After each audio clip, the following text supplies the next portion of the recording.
So this is a two-part video on fitting a front plate. It works the same for on air as it does for Save Watson. I've got the original front plate, which has got the hole in it from on air. I've got the on air front plate itself, and I've got these extra pieces. These are all essential apart from this one, which you might not get with Save Watson. It's a little spare. What I'm going to do is I'm going to make sure that this is placed there and there. These two parts are important, but we're just going to line things up to start off with.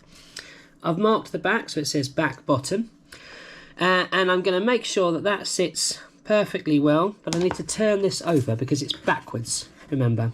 So I'm placing those in the middle, and I'm placing this on top and bottom, until that's roughly in the middle as well.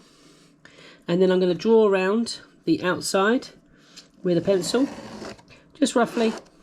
Doesn't have to be microscopically accurate. And make sure it's leveled up. Yeah, I'm just going to adjust that slightly, and I'm going to then stick these pieces onto here like that. I need to stick these on here like that. So as you can see, it forms a very flat edge to the side. You need to do that, and then we'll go on to the next part.